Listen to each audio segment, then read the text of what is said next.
विश्व 24 न्यूज हर पल आपके साथ। उमेदवारी अर्ज भरलेला आहे, कशा पद्धतीचा रिस्पॉन्स आहे? म्हणजे आज सोलापूरमध्ये जे जनसमुदाय उमटला होता त्याच्यातून एक गोष्ट नक्की आम्हाला विश्वास झालेला आहे की 23 तारखेला जेव्हा महाराष्ट्र विधानसभेचा निकाल येईल तर सोलापूरहून आमचे कॅन्डिडेट फारुख शाब्दी खूप जास्त बहुमताने ते निवडून येणार आहे। कारण आज जे रिस्पॉन्स होतो सगळे जाती धर्माचे लोक त्याच्यामध्ये सामील होते आणि त्यांना कुठेतरी असं वाटत होतं की 5 वर्षापूर्वी आपल्याकडे काही चूक झाली होती, ही चूक पुन्हा आम्ही करणार नाही आहे आणि यावेळी MIM सोबत ते राहणार आहे।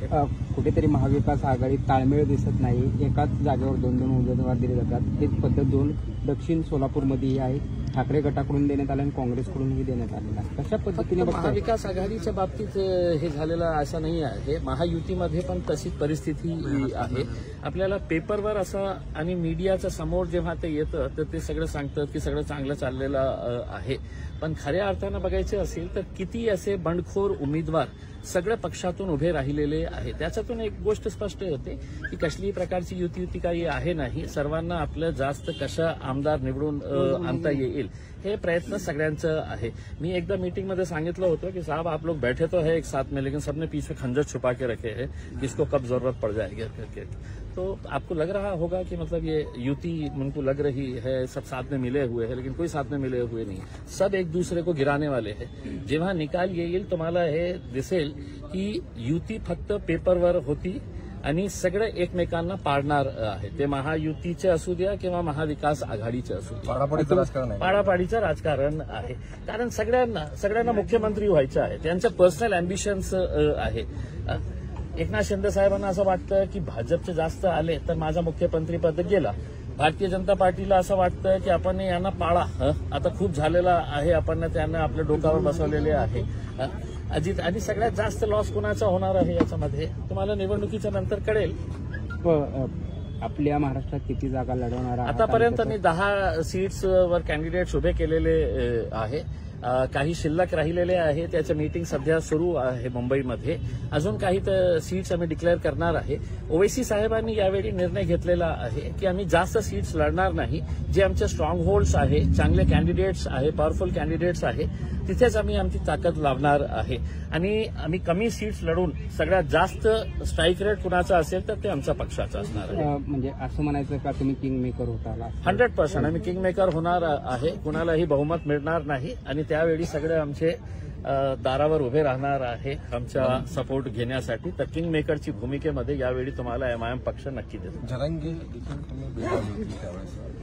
जरांगे पाटील साहेबांची माझी भेट झाली होती आणि एकदा नाही 3दा मी त्यांना भेटलो होतो आणि मी जसं म्हटलेलं आहे की प्रामाणिकपणे मी त्यांचा फॅन आहे। ओवैसी साहेबांनी जरांगे पाटील साहेबांच्या बाबतीत काय बोललेलं आहे आपण ऐकलं असेल की एका छोट्याशा गावाचा सामान्य माणूस जेव्हा आपल्या समाजासाठी उभे राहतो तर ते कशा पूर्ण समाज त्याचा मागे राहतो, त्याचं एक ज्वलंत उदाहरण म्हणजे जरांगे पाटील साहेब आहे। आणि मीटिंग झाल्यानंतर त्यांनीही आम्हाला आश्वासन दिलेले आहे की आपल्याला एक नवीन समीकरण तयार करता येईल आणि मलाही विश्वास आहे की जे त्यांनी समर्थन आम्हाला तिथे दिलेले आहे ते समर्थन सोलापूरमध्ये ते फारुख शाब्दीलाही देतील। जरांगे तुम्ही म्हणून सरकार बनवणार तिसरी आघाडी, आता काय आता सगळे कॅन्डिडेट्स डिक्लेअर झालेले आहे आणि तेही इंडिपेंडंट कॅन्डिडेट्स उभे करत आहे, त्यांचा पक्ष नाही आहे, ते इंडिपेंडंट कॅन्डिडेट जिथे त्यांची ताकद आहे तिथे ते उभे करणार आहे आणि जिथे नाही आहे त्यांचे कॅन्डिडेट्स तिथे ते समर्थन देणार आहे। आता निवडणुकीच्या नंतर नक्की आम्हालाही जसं आम्ही किंग मेकरच्या भूमिकेमध्ये असणार आहे तर जरांगे पाटील सुद्धा ते किंग मेकरच्या भूमिकेत असणार आहे। 100% लोकसभेमध्ये जरांगे फॅक्टर खूप मोठा होता आणि यावेळी सुद्धा ज्या प्रकारे रात्रभर त्यांच्या घराच्या समोर मोठे मोठे नेते आपली फाईल घेऊन उभे आहे, सगळ्यांना माहित आहे की जरांगे पाटील फॅक्टर जे आहे ते खूप स्ट्रॉंग आहे आणि नक्की त्याचा परिणाम दिसेल आपल्याला। MIMचे वरिष्ठ नेते किती सभा घेतील राज्यात आणि सोलापुरात कुठली सभा होणार आहे? नाही, आता आमच्या कारणाचे एक होतं ना की आम्ही जास्त सीट्स लढले असते तर कुठे आम्हाला जास्त वेळ दिले नसतं, तर आता निर्णय झालेला आहे की जिथे जिथे आमचे स्ट्रॉंग कॅन्डिडेट्स आहेत तिथे असदुद्दीन अवैसी साहेब आणि अकबरुद्दीन अवैसी साहेबांची सभा होणार आहे. महाविकास आघाडी कुठं भ्रम झालाय का त्यांना अजून लोकसभा प्रमाणात प्रतिसाद मिळेल म्हणून असा भ्रम आहे का? 100% त्यांना असं वाटतं की हे जे मुस्लिम समाजाचे मतं आहे ना ते फुकटात आपल्याला मिळणार आहे. त्यांना असं वाटतं की बाबा लोक कुठे जाणार, आपण त्यांना लोकसभामध्ये नरेंद्र मोदीची भीती दाखवू, दलित समाजाला आपण संविधान बदलणार आहे. हे सगळ्या परिस्थितीमध्ये आता त्यांना असं वाटतं की हे समाज कुठे जाणार, कुठे आम्हालाच मतदान करणार आहे. तर त्याची परिस्थिती राहणार नाही आहे.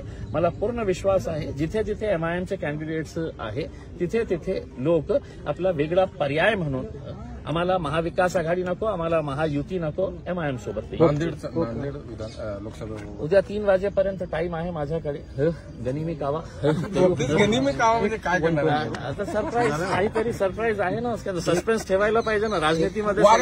राजनीती में हर पत्ता खोला नहीं जाता है, कुछ दबा के रखे जाते हैं.